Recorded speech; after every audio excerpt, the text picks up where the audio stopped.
उसे सामने रखकर देश ने ऐसी परिस्थितियों से सताए हुए अपने लोगों के लिए नए कानून भी बनाए हैं। साथियों, आज जिस प्रकार की वैश्विक परिस्थितियां बन रही है, उससे हमें यह एहसास भी होता है कि एक भारत श्रेष्ठ भारत के क्या मायने होते हैं। ये घटनाएं हमें याद दिलाती हैं कि राष्ट्र के रूप में हर स्तर पर आत्मनिर्भरता और आत्मविश्वास क्यों जरूरी है, कितना जरूरी है। इसलिए आज जब हम आजादी के 75 साल मना रहे हैं, तो यह आवश्यक है कि हम अपने राष्ट्र की बुनियाद को मजबूत करें, उस पर गर्व करें। आजादी का अमृत महोत्सव आज इसी संकल्प को लेकर के आगे बढ़ रहा है। अमृत महोत्सव में आज गांव-गांव में सेनानियों को याद किया जा रहा है, उनको सम्मानित किया जा रहा है। देश में जहां भी आजादी की लड़ाई के महत्वपूर्ण पड़ाव है, उनको सामने लाने के लिए एक समर्पित सोच के साथ प्रयास हो रहे हैं। देश के राष्ट्र नायकों से जुड़े स्थानों को आज संरक्षित करने के साथ ही वहां नए आयाम भी जोड़े जा रहे हैं। जलियांवाला बाग की तरह ही आजादी से जुड़े दूसरे राष्ट्रीय स्मारकों का भी नवीनीकरण जारी है। इलाहाबाद म्यूजियम में 1857 से लेकर 1947 की हर क्रांति को प्रदर्शित करने वाली देश की पहली इंटरैक्टिव गैलरी, इसका निर्माण जल्द ही पूरा हो जाएगा। क्रांतिवीर चंद्रशेखर आजाद को समर्पित यह आजाद गैलरी सशस्त्र क्रांति से जुड़े वहां उस समय के दस्तावेज, कुछ चीजें, उसका भी एक डिजिटल अनुभव देगी।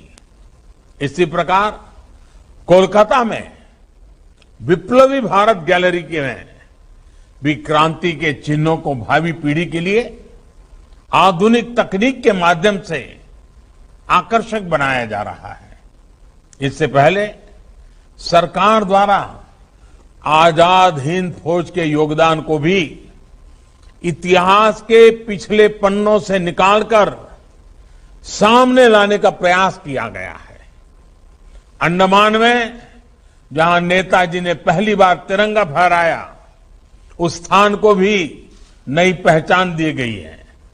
साथ ही अंडमान के द्वीपों का नाम भी स्वतंत्रता संग्राम के लिए समर्पित किया गया है।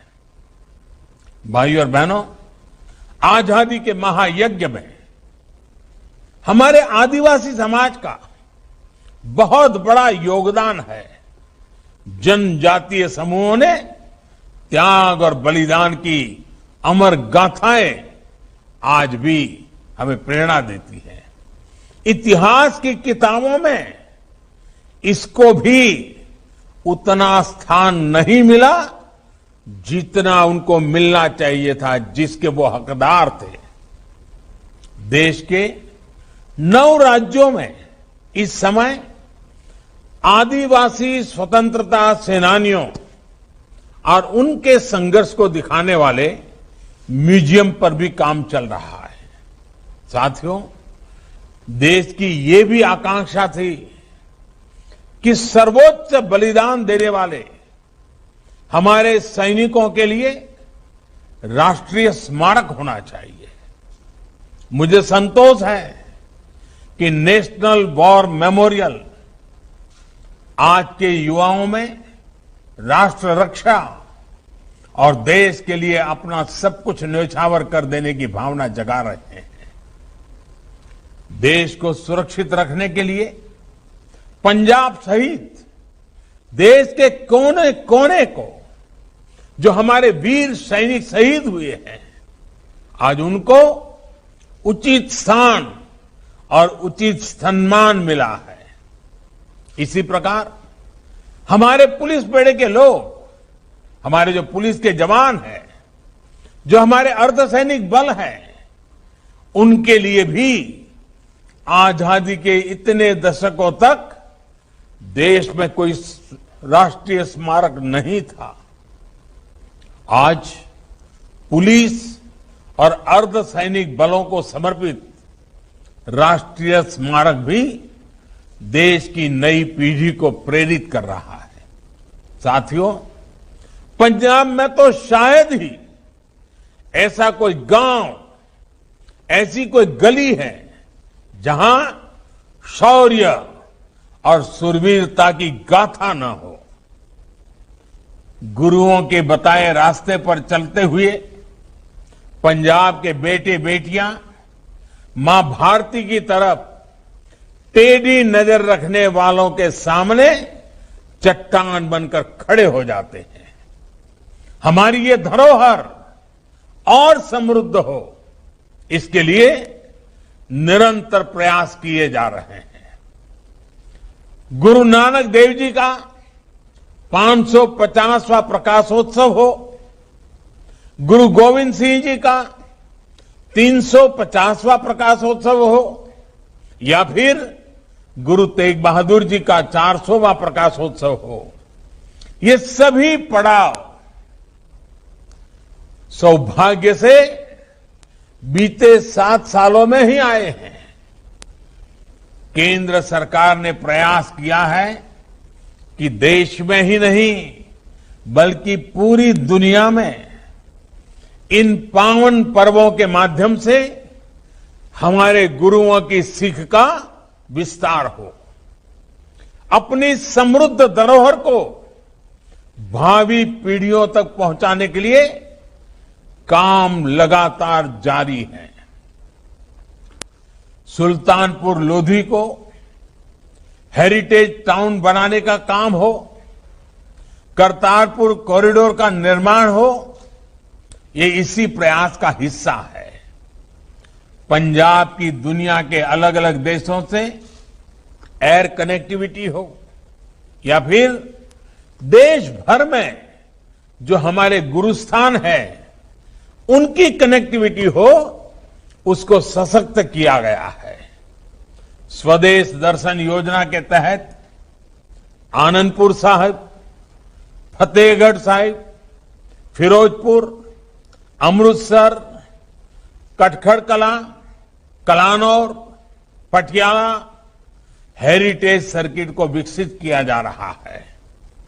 कोशिश ये है कि हमारी ये समृद्ध विरासत भविष्य की पीढ़ियों को प्रेरित भी करती रहे और पर्यटन के रूप में रोजगार का साधन भी बने।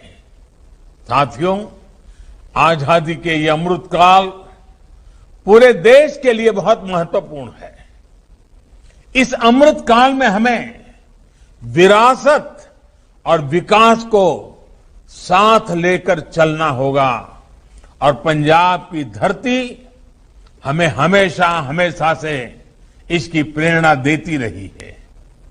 आज ये जरूरी है कि पंजाब हर स्तर पर प्रगति करे, हमारा देश चहुं दिशा में प्रगति करे। इसके लिए हमें मिलकर काम करना होगा। सबका साथ, सबका विकास, सबका विश्वास और सबका प्रयास की भावना के साथ साथ हमें काम करते रहना होगा। मुझे पूरा विश्वास है कि जलियांवाला बाग की ये धरती हमें हमारे संकल्पों के लिए सतत ऊर्जा देती रहेगी और देश अपने लक्ष्यों को जल्द पूरा करेगा। इसी कामना के साथ एक बार फिर इस आधुनिक स्मारक की बहुत बहुत बधाई, बहुत बहुत धन्यवाद।